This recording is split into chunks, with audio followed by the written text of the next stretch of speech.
Hey, welcome to the Breakaway Podcast. We hope you enjoy the talks and stick around for more at the end. We're talking about divorce tonight.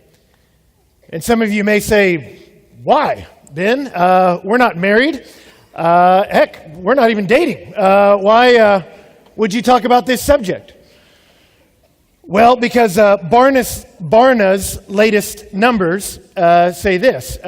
His 2008 report on America came out and said that most Americans will get married at some point. I know that's news to you. But right now, the numbers are at 4 out of 5 will get married. And yet, of all the people in America who are married today, 1 out of every 3 have been divorced at least once.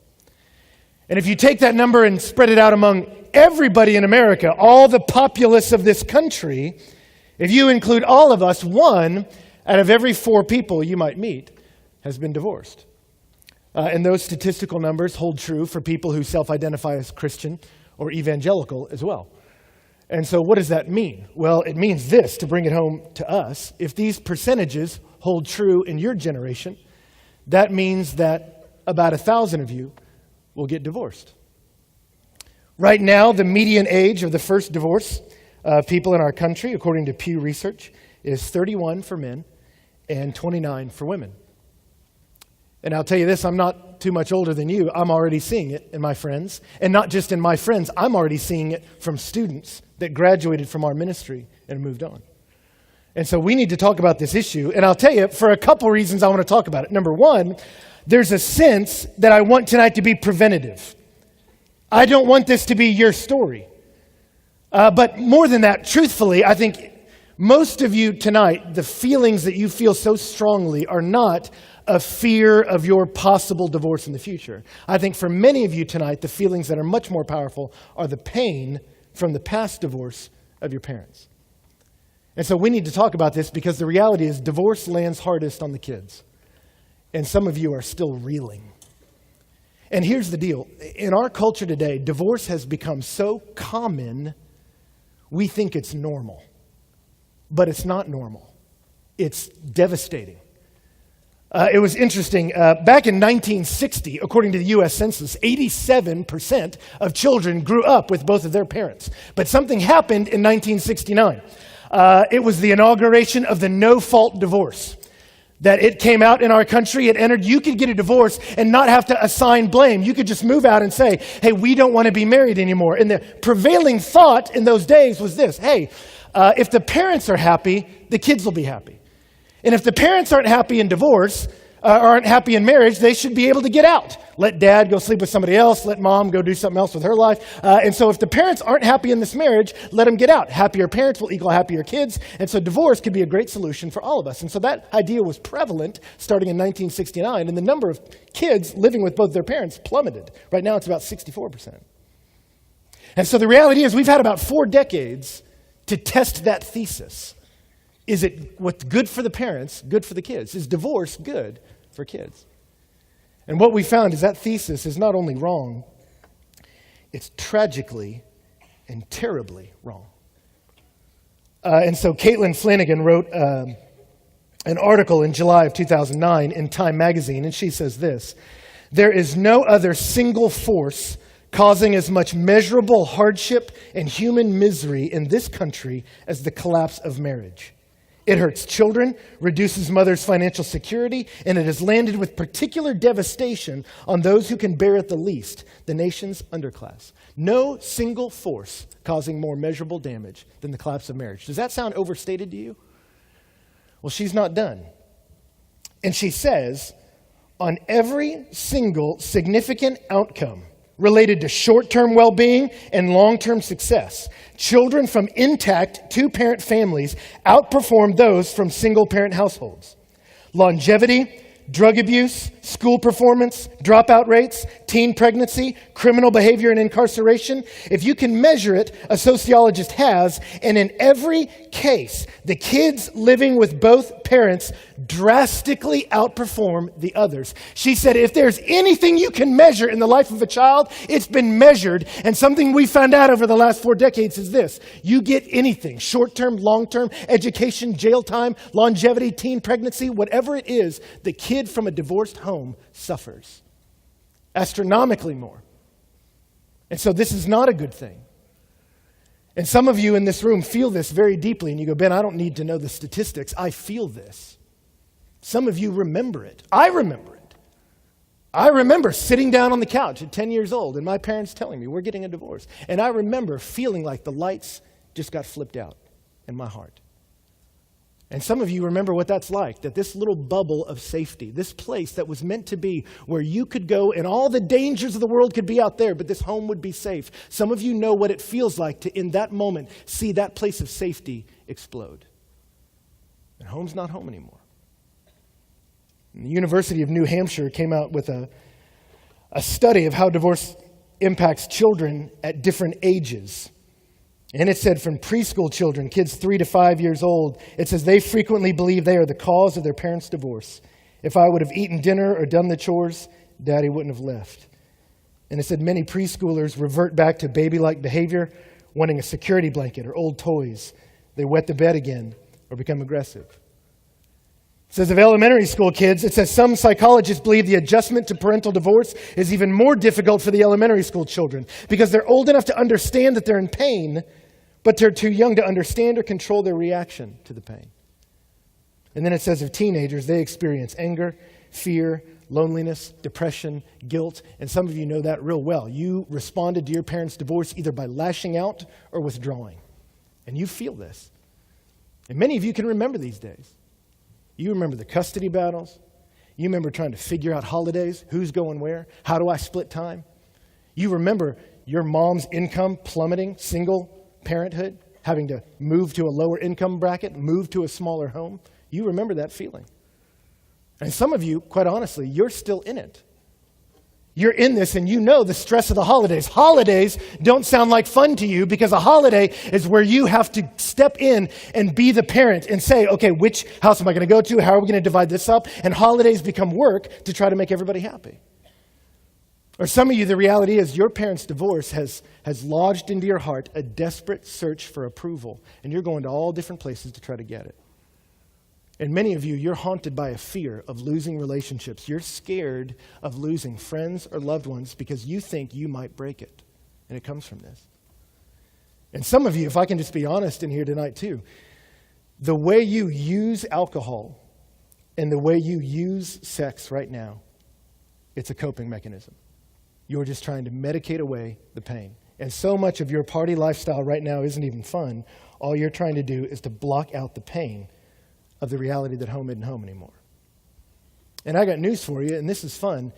The pain is not going to go away. The difficulty doesn't go away. It can change, but the reality is at every successive stage, when you get up to get married, there'll be a fear of, can I make this work? When it's time to have kids, you're going to go, what's it like to be a parent in this house? How do I do this? And the reality is it moves with you. And so divorce isn't a solution to problems. It's an exchange of problems. And statistically, it's exchange of much greater problems. You bring much greater ones in. And yet the reality is, I read a report this past November. Time Magazine had a survey they did in conjunction with Pew Research, and it said this. They asked people under 30 years of age if they thought marriage was moving towards extinction, and 44% said yes. I think the institution of marriage is playing out. But then when they asked them, do you want to get married? 95% said yes. And so 95% of them when asked, do you want to be married? Yes. But then they're asked, is marriage going towards extinction? Yes. Okay. What's going on with that? You know what that tells me? It tells me you're scared. It tells me you're scared. You want to get married, but you're scared. Because we live in a culture where it's done a lot of damage and there's a lot of hurt. And so the reality is I want to talk about this tonight because Jesus is going to speak to this issue in the Gospel of Mark. And I'll tell you, we're going to address this tonight. For those of you who this is your story, I want to speak into this story. And for some of you that it's not, praise God, but I want to help you understand their story and how to minister to these people. And the reality is, Jesus is going to talk about this, and I'll tell you my hope for tonight. My hope tonight is not to try to kindle the flame of your resentment for your parents, okay? That's not the goal. And so I'm not bringing this up to rouse up your bitterness. I'm bringing this up because Jesus does, and my hope for tonight is that you can experience, as a result of these few minutes, as we look at what God thinks, you can experience healing in the present, and you can see some hope for the future. And so as we jump in chapter 10, it says of Jesus, he left there and went to the region of Judea and beyond the Jordan. He is marching to Jerusalem, his death, and he'll be there by the end of this chapter. And it says he moved through Judea beyond the Jordan. And then in verse 2, and it says the Pharisees came up in order to test him. And they asked, is it lawful for a man to divorce his wife? And so they come up to him and it says they test him by asking, is it lawful to get a divorce? You go, how is that a test? Well, let me explain this to you. The region helps you. It says he's in Judea by the Jordan and they ask him about divorce. Where's the last time in Mark we saw a holy man in Judea by the Jordan being asked about divorce? It was John the Baptist. And as he stood there by the banks of the Jordan, he looked at Herod Antipas, the ruler of that area, and said, hey, your divorce of your wife and remarriage to your brother's wife is illicit, it's adulterous, it's wrong, and that got him beheaded. And so here these Pharisees, who had linked up with Herod's followers to want to kill Jesus, get Jesus to right around the same spot John the Baptist was, and they say, hey, Jesus, talk about divorce for a little bit. And so the reality is they're not coming because they have genuine questions about this. God, help us understand the law and what does it mean to be married. They're not looking for enlightenment. They're looking to kill the guy. And so they say, talk about divorce, Jesus. Now, you go, Ben, why are you telling me that? I mention this for this reason. Jesus is going to respond to them, and you need to know his response will be terse. It will be short. And the reality is it's truthful, and it's loving to be truthful. But I tell you this because the way he talks to them will be a bit hard. But you need to understand, he's saying it to people who want to kill him. When he meets with the woman at the well, who's been divorced 5 times, he comes gentle to her. And so I tell you that because the reality is, there's 2 ways to love somebody. You speak the truth to them, but then sometimes you sit with them and you weep with them and you love them. And Jesus is hard and passionate about truth, but he is gentle with the divorcee. So I say that to you because I don't want to do this text and then you go and call your dad tonight and be like, read Mark 10. Don't do that, all right? Jesus is gentle with the divorcee, with the quintuple divorcee. He's gentle. And so you be gentle too. We have all fallen short of the glory of God. And yet here in this context, they ask him this question and they're just trying to cross lightsabers. They're trying to pick a fight. Is it lawful to get a divorce? They know. And so Jesus says, well, what did Moses say? He says, you know the law. What does it say in the law? And Moses wrote the first 5 books of the Bible, Genesis to Deuteronomy. He's given them all of the writings of Moses. Says, what does the law say? And they answer them, verse 4, it says, and they say, Moses allowed a man to write a certificate of divorce and to send her away. They don't answer with a positive command. They answer with Deuteronomy 24, the concession clause. They say, well, Moses tells us that it's okay if you write a woman a certificate of divorce, you can send her out. That's what Moses told us. And Jesus responds to them and he says, it's because of your hardness of heart that he wrote that commandment. So they say, is it lawful to get a divorce? What did Moses say? Well, he said it's okay. You know why he said that? He said that in Deuteronomy 24 because your heart's hard. And you go, what does that mean? What's he talking about there? Well, if you read Deuteronomy 24, and we won't tonight, I'll tell you 2 things come out real clear. Number 1 is that it demands that a man write a certificate of divorce and put it in his wife's hand. Because the reality is this, if you read Deuteronomy 24, it does not initiate, condone, or promote divorce. It doesn't. It doesn't create it. It doesn't promote it. All Deuteronomy 24 does is regulate it. It assumes it exists, and it gives you 2 regulations. Number 1, it says to a man, hey, if you're going to do this, you need to write her a legal document. Because in other cultures, they just kick her out of the house and leave her destitute. Because there were no jobs she could pick up. All the land was owned by men. It was their place, their house, their everything. You'd make her a beggar or a prostitute. And he says, you can't do that. And so if you're going to kick her out of her home, you got to get a legal process. You have to write a piece of paper. So when she goes to that next guy, because she's going to have to get married to survive in these days, When she goes to him, he knows this isn't just some adulterous woman slinking around. Her husband kicked her out, and that piece of paper gives her protection. And then it warns them, in the rest of it, it warns the man, hey, if you do this, you can't change your mind later. Deuteronomy 24 says, if you're going to write a certificate of divorce and send her out and she marries somebody else, you can't go back and get her. Even if she divorces that guy and she's single again, you still can't go back and get her. He said, because you've defiled her by casting her out into the bed of another man, and it would be an abomination before the Lord, is what Deuteronomy 24 says, for you to do that. Send her out and then want her back. He says, you can't wife swap women like that. I won't let you treat them that way. And so Deuteronomy 24 does not institute, support, or condone divorce. All it does is see that it's a reality, and it regulates it. It gives you laws to protect women and to contain the social damage. And so it's interesting. You see a law in Deuteronomy that is not God's ideal. It's not his best. And God will do that in the progress of Revelation. He will get to a point where he says, I will create laws that restrain evil, but it is not my heartbeat for my people. I'm going to do this to decrease the fallout. And he says, interestingly, if you note, he says, he doesn't say, well, Moses did it because they had hard hearts back then. He says, Moses wrote that because of your hardness of heart. He said, because you guys, even modern today, you have hard hearts. And you saw it was true in Jesus' day. The rabbis of the day assumed divorce was okay. And they read Deuteronomy 24. Hillel said that a man could dismiss his wife for any good cause. That's a quote, including burning the food. Akiba said you could cast out your wife if you found someone else prettier than she. Josephus, the great historian, he cast out his wife because he was not pleased with her behavior. And Joshua ben Sirah in 2200 BC said, if she will not go as you would have her go, cut her off. Literally, he says, cut her off your flesh. It was a play on words of Genesis 2, where the two become one flesh. He says, if she doesn't do what you want, cut her off your flesh. That's cold. And Jesus says, you know why he gave you these laws to regulate how you treat these women? Because you got a hard heart. Because you people are cold. And the reality is that principle still stands today. What he's saying is divorce is a concession because of your hard-heartedness. It's interesting, Leonard Michaels said in that Time article I quoted earlier, he said of adultery is not about sex, it's not about romance. He says, ultimately, it's about how little we mean to one another. That's what it's about. And you go, where does he get that? Well, we know statistically that divorce damages women. In Psychology Today, Lenore Weitzman said this. She said that on average, after divorce, a woman's standard of living decreases by 73%.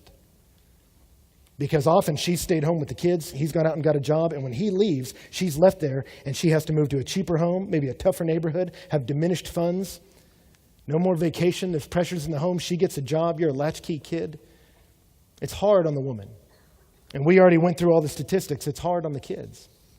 And the reality is, our culture is divorce happy and it's cold-hearted.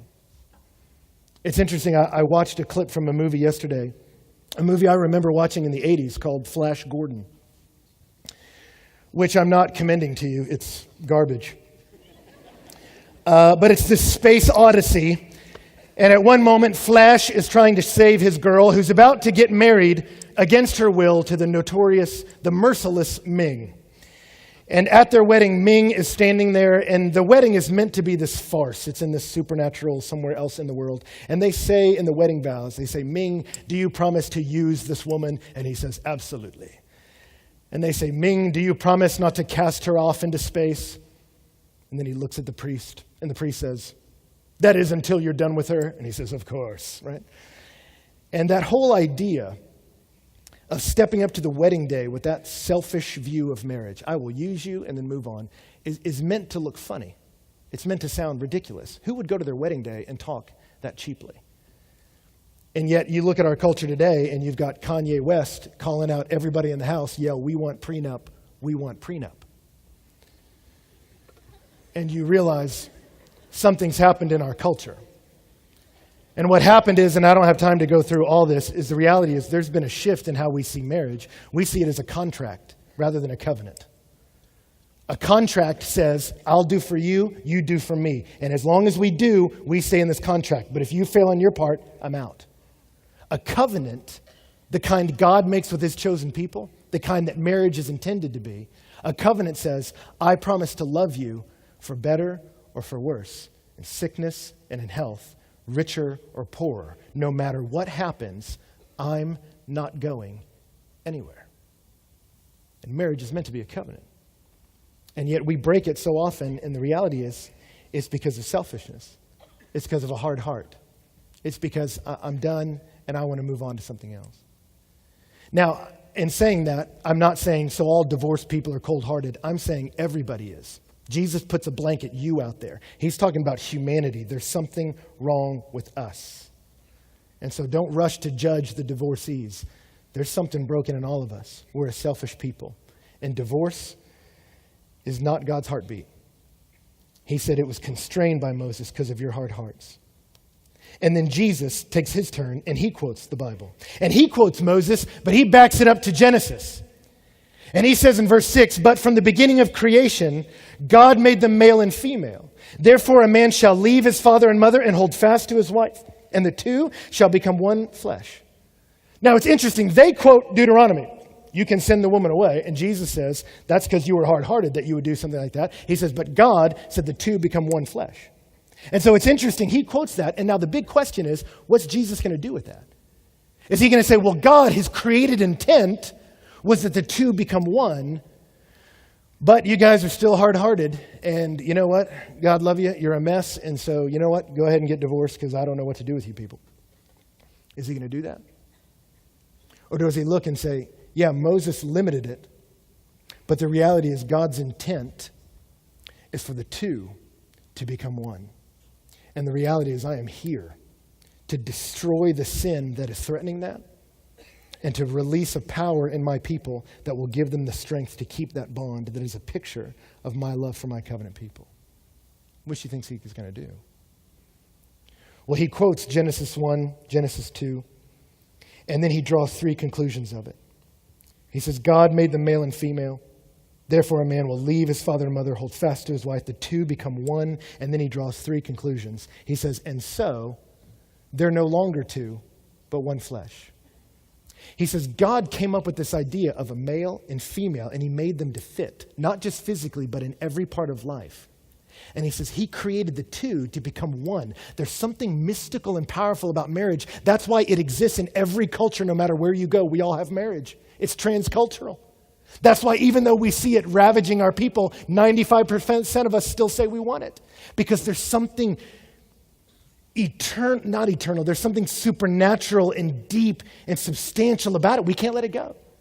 And he says it's because God made it. He fashioned a male and a female, and he fashioned you to unite, and the two become one. And he says, and when that happens, you fuse together. It creates a new thing. There's a mystery to marriage. It's not just a contract. It's this amazing God-sized thing where two people become fused together as one.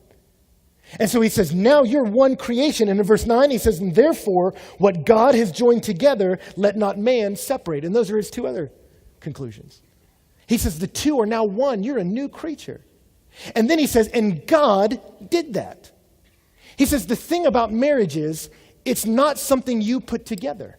God put it together. It was God's idea, and it wasn't just God's idea back then. He says, let not man separate it, giving the idea that you could separate it if you want to. So he's even talking about your marriage. He says, God didn't just come up with the institution of marriage. God ordained every single marriage.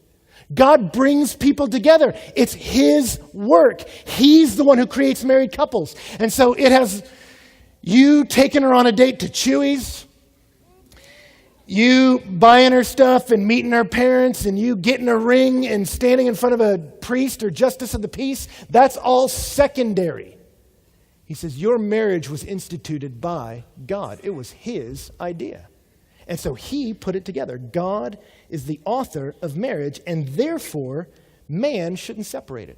And he doesn't just mean man like a male, he means humanity. If God put it together, humanity shouldn't break it. If he created it, you don't dissolve it. If he united it, you don't divide it. If he made it permanent, you don't treat it like it's breakable. And so what he says here is, the reality is, God created this institution of marriage, and God links together every marriage. He says in Colossians, he is the one from whom every family on the earth is named. Ephesians. And so the reality is, he says, God put you together, and it's not your right to separate it. And then he's done talking to them. That's the end of the conversation with the Pharisees. They say, is it lawful to divorce? And he says, God put marriages together. Don't you separate them.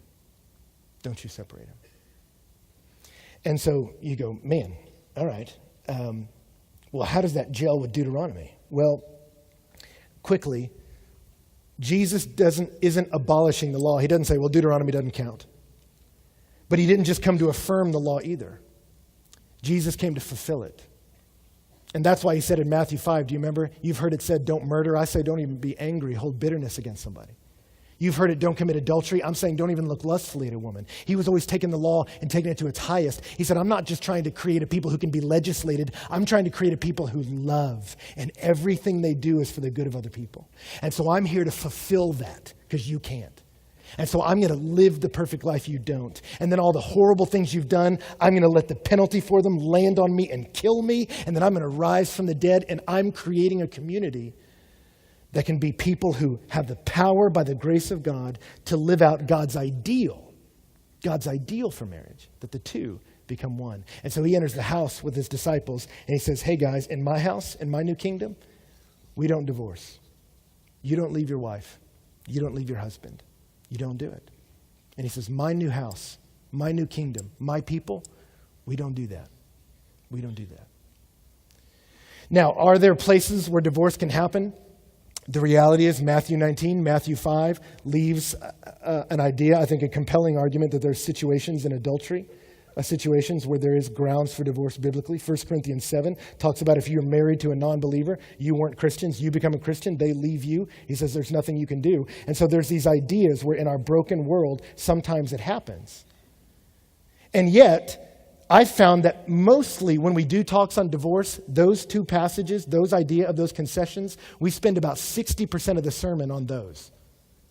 But the reality is, and I understand that, churches have to lay out what's our policy on divorce and remarriage, but I don't have to. And so I'll talk about it on the podcast.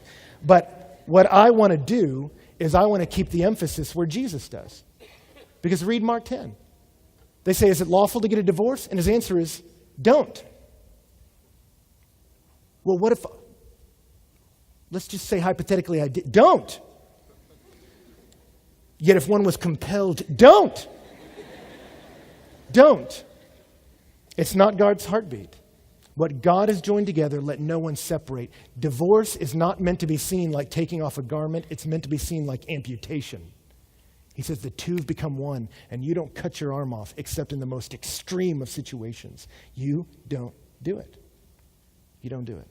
And so my people, we stick it out. It's a covenant for better or for worse, richer or poorer, till death do us part. Till God says, now the marriage is done because I'm taking one home.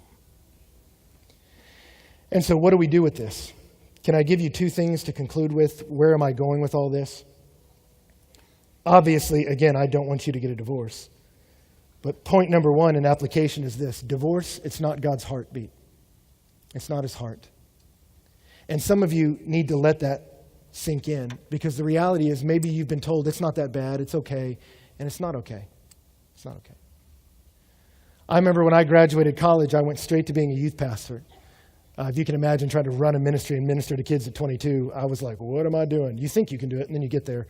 And I remember one day sitting in a back hallway at the church trying to figure out how to give this sermon before these kids got there, and I had to say something to them.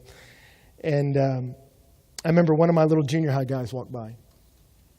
And I asked him how he was doing, what was going on. And he was one of those guys that he just came from the ideal, this cute as a button little family, and they were just this perfect family until they weren't.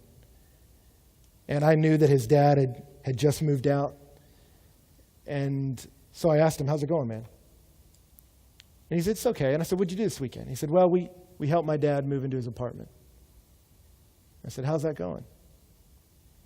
He says, it's okay, man. It's good. It's good. And hearing a 13-year-old, 12-year-old say that, it just sounded like a line, like somebody had said that to him. And I don't normally talk this way to kids, but I remember sitting there in that moment, I put my notes down, and I looked him in the face and I said, hey, bud, God's going to take care of you, all right? He's going to love you. He's going to work in you. He's going to work in your family. But you helping your dad move into his apartment with this other girl, that sucks. That sucks. And it's okay to say it sucks. And he burst out crying and just fell into my arms. And I wasn't prepared for that, but then I thought, where else was he going to go? Everybody else in his life, his buddies don't have the resources to help him, and all the adults are telling him, it's okay, it's going to be okay. And everything inside him is screaming, it's not okay. And can I just tell you something tonight for some of you who keep trying to say that to yourself? It's not okay. It sucks.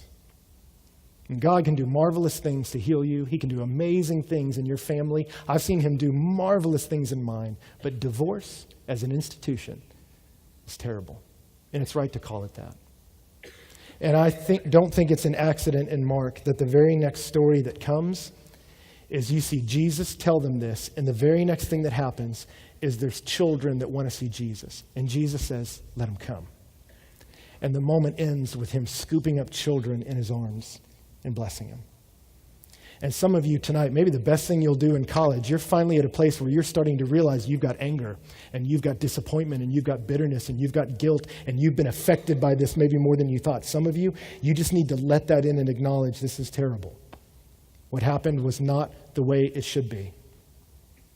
But I want you to take those feelings and those emotions, and I don't want you to harden them into a fist of bitterness. I don't want you to make them into a justification for sin. I want you to run into the arms of your Savior. And I want you to let him scoop you up. And I want you to take that pain to him because he's the one who heals and he embraces the children. And so for many of you, I beg you, don't get bitter. You forgive. You be gentle. You weep if you have to weep. Let him pull the thorn out and it'll hurt. And yet it's a wound from a friend that can be trusted and he can heal you. It's not God's ideal.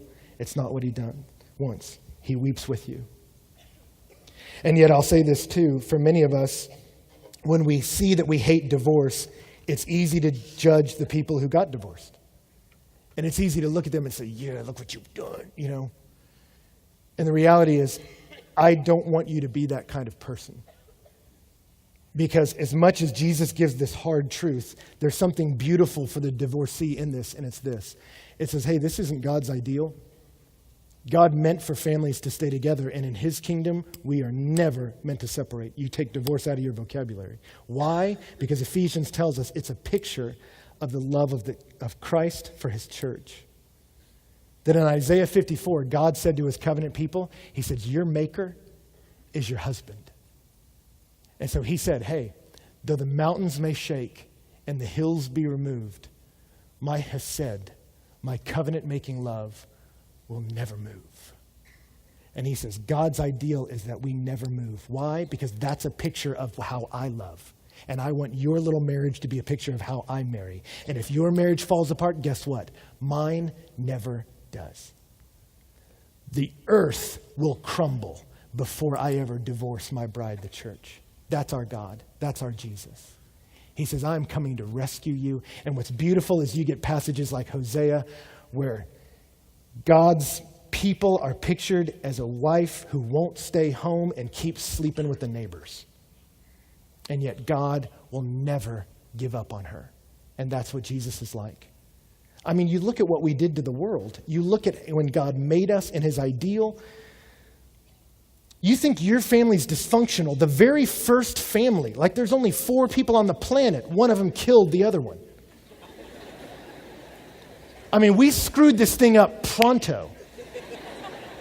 And let me tell you something. Your family has real pain, and guess what? You are just lockstep with all of us. The whole world is in pain, and it is so far from God's ideal. He has every right to take it and say, you guys are done. And he doesn't. But Jesus steps into our mess, and he says, here's what I want for my people. You haven't done it, but I'm going to be faithful to you.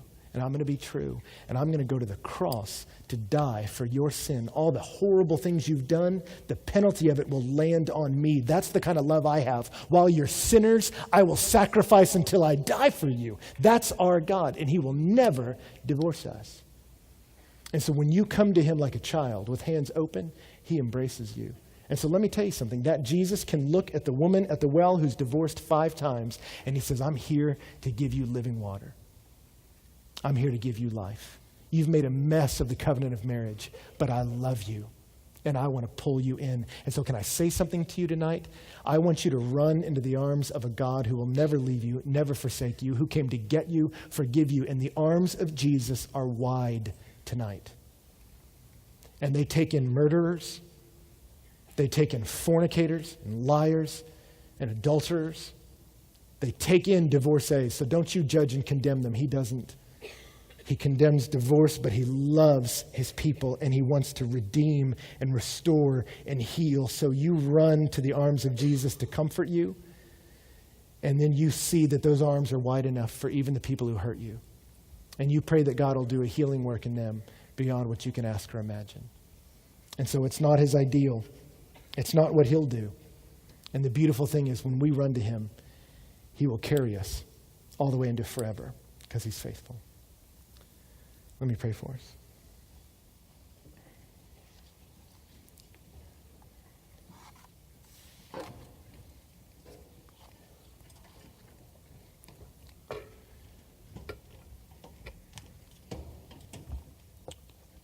Well, Father,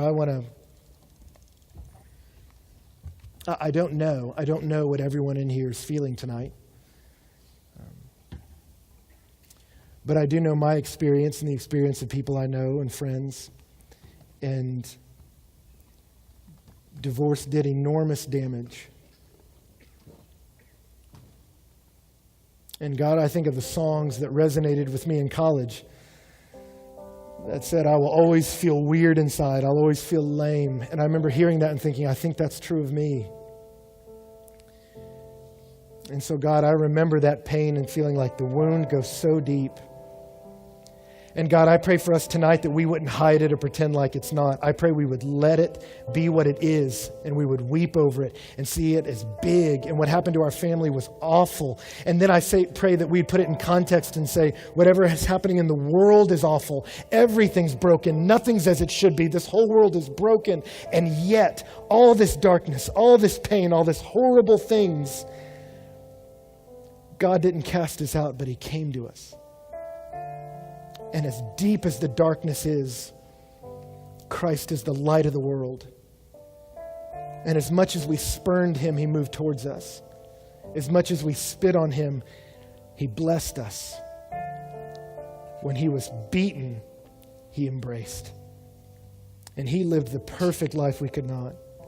And he died a horrible death. And all your wrath, God, your anger towards the horrible things that we've done, the injustice done, it fell on him. And so now there's no condemnation for those who trust in him because he took our penalty and it killed him. It was a horrible day. And so, God, we don't have to try to punish those who've hurt us. You've been punished on their behalf. All that remains is your justice will be served in the lives of the sinner, either as they trust in Christ and the penalty for their sin falls on him, or hell will be their eternal future. And we don't want that for anybody. And so, God, I thank you that you heal and forgive us. And Father, I thank you that you want to heal and forgive the worst of murderers and adulterers. And there's no sin that puts us too far gone. And divorce is not an unforgivable sin for our parents, for our friends. You heal. You heal. And the pain we feel, it is not the end of our story either. That if we are in Christ, our story is not a tragedy. It's not. Our story is a victory. We're victorious because you love us. And so, Father, may we weep tonight, but not as those who have no hope. I pray, God, we would run into your arms and find that you can heal. And you take people whose lives have been wounded, and you do great things with them. And God, I pray even now you would begin to whisper to some students tonight, I have a future for you and it's good. I have a spouse for you and it's going to be good. I have healing for your heart and it's going to be so good. I pray we could believe tonight in a fresh way. But God, I pray wherever we are, we would weep over sin, but then we would run to a Jesus who longs to bless us.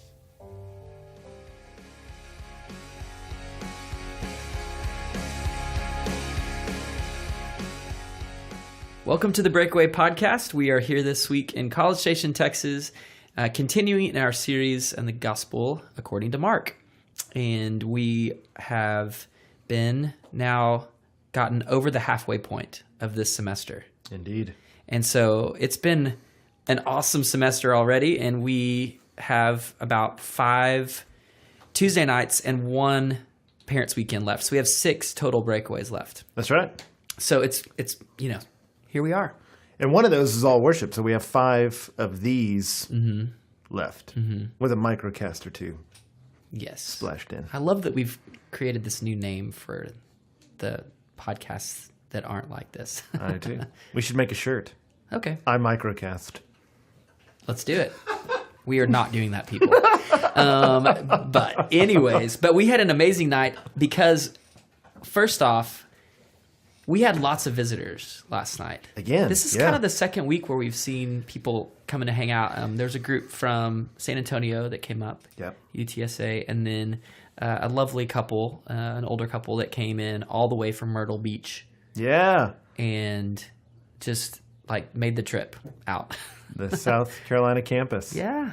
It was fun. Really fun to see them and hear what God's doing there and that group that's tracking with us together. And that was just a lot of, So they're shout just out such to sweet the people. Myrtle Beach Leo and campus. the crew. Yeah. So very cool. And then there was another group, I think, that you met, but I didn't get a chance. There's a group from UT as well. Oh, okay.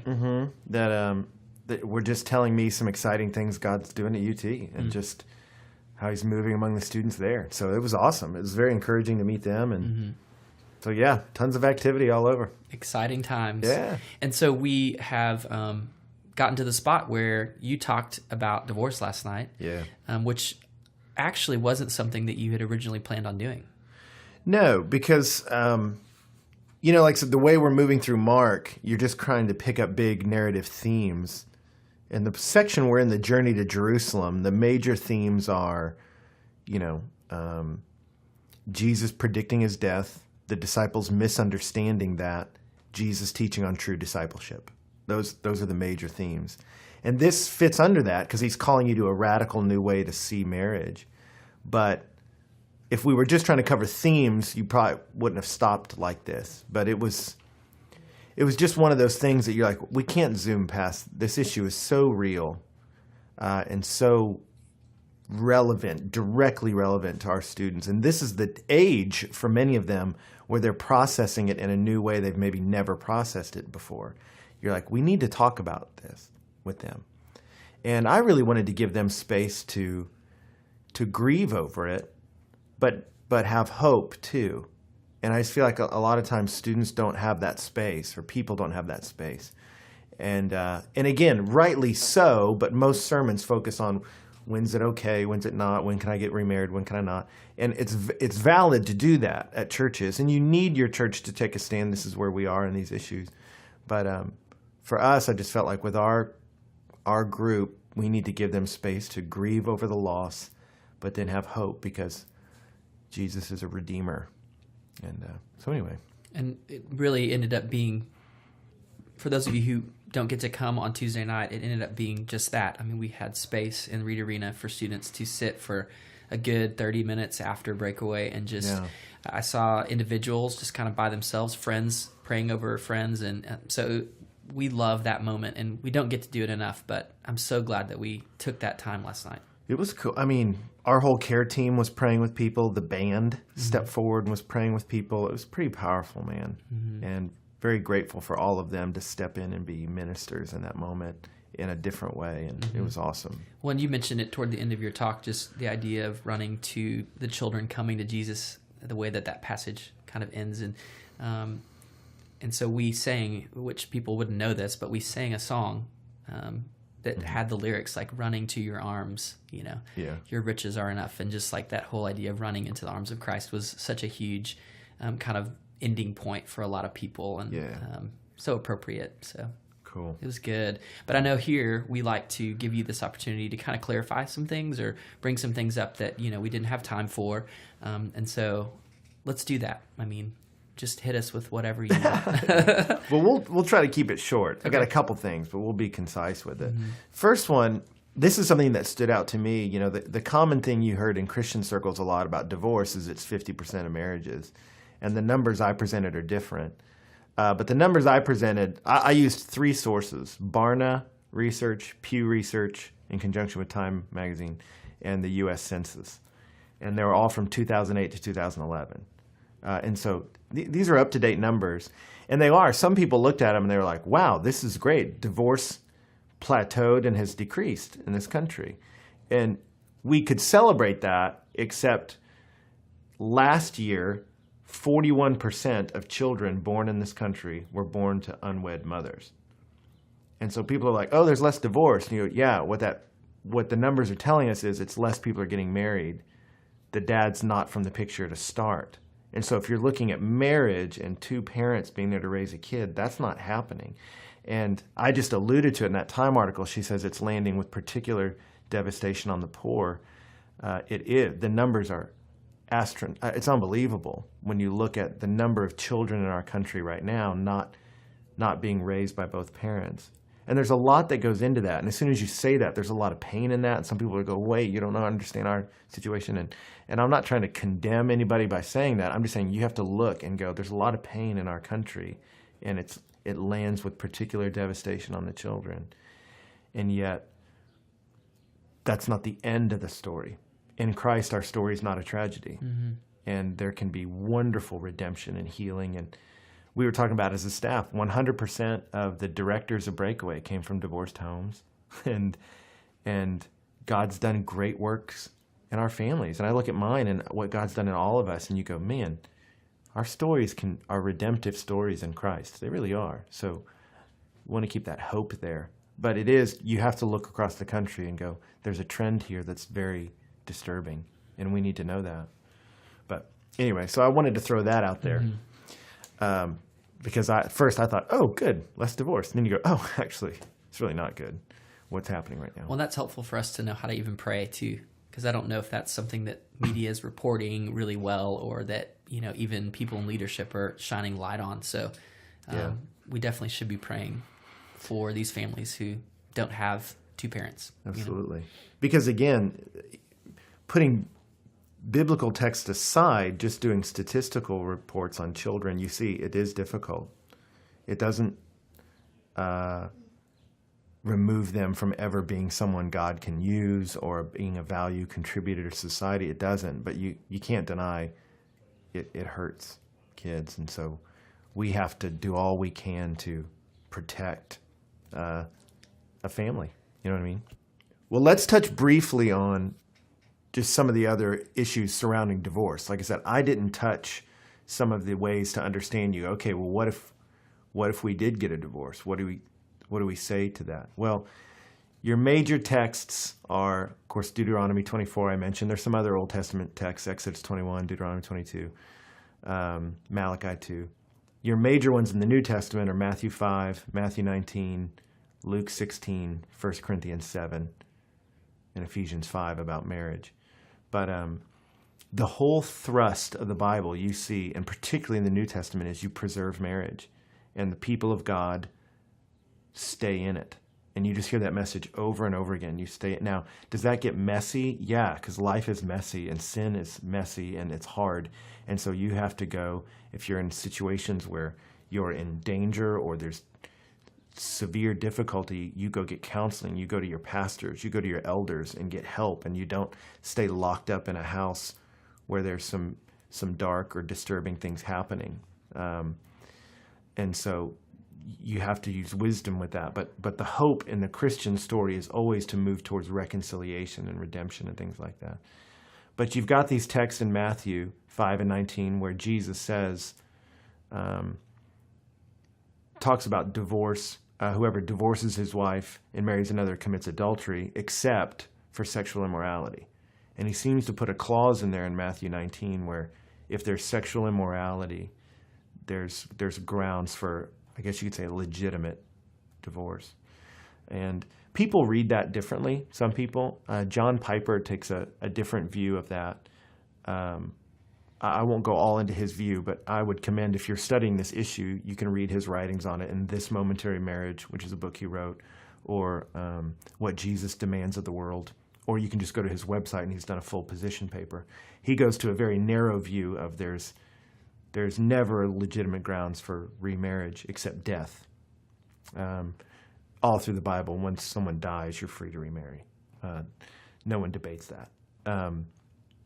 But if you get divorced, can you remarry biblically and not commit adultery? That's what these gospel texts you have to wrestle with. Piper's answer would be no, and he's got some pretty compelling arguments from Matthew. Although the bulk of the evangelical world would go with adultery is legitimate grounds for divorce and remarriage, although it's not demanded. And so still the posture of the Christian should be reconciliation, even though that is a very difficult time. And 1 Corinthians 7 gives you another sort of grounds for legitimate divorce. He's talking to, what if you were both non-Christians and one of you becomes a Christian? And he's pretty clear in 1 Corinthians 7, if your unbelieving spouse will stay with you, then stay. And he says, because your family is sanctified in that moment. And he doesn't mean they become Christians. What it means is people are saying, I become a Christian and am I living with like a child of the devil? Do I need to flee? And he's like, no, God is working in your home because you're there. So stay there. Stay in that home. Be a minister in that home. Who knows? You might win them over. But then he says, but if the unbelieving spouse leaves, there's nothing you can do. So he's telling them, if they leave, they're gone. You can't make them not go. And so that seems to be an open place for where divorce would be, I guess, legitimized would be a way to say that. Or people would see a permission to remarry for a Christian. And if you want more information on that, there's a lot of great churches that commend that perspective. I went to my church, Grace Bible Church in College Station. Blake Jennings and Brian Fisher did great sermons on that issue. But there's a number of evangelical churches you can go to that have a good take on that. There's a guy, Brewer, that discusses some of those issues. He takes a much wider view of when divorce is permissible than I would. I think he misreads some texts, quite honestly. But he's got some good movement of the through the text. I just think his application's wrong. So I would commend Piper for a version of a stricter view, even stricter than his actual church takes, because you can read his church's statement, and it will be in line with what you would read at a lot of great churches. Mars Hill in Seattle kind of follows Bethlehem's and our church here.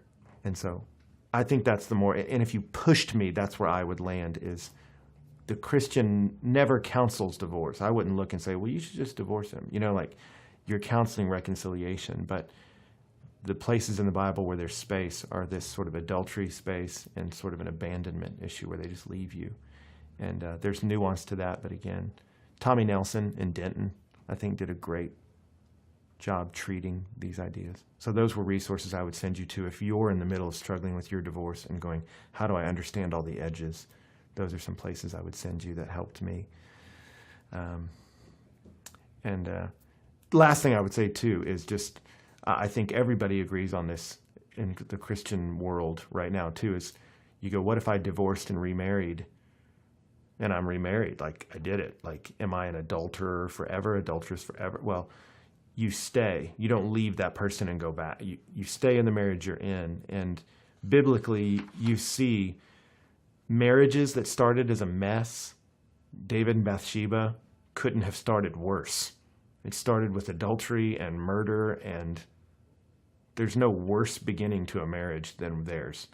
And yet they confessed, we did this wrong. This was not your heartbeat, God. And God forgave, restored, gave them a baby named Solomon, who was a great ruler for much of his life, and through his lineage came Jesus. And so God can do enormous redemption no matter how broken your family is, including murder and adultery and horrible things. God can redeem. Our stories aren't tragedies in Christ. And so whatever your particular thing is that you're struggling with, the world is broken and horrible, and that's why Christ came in to die for it.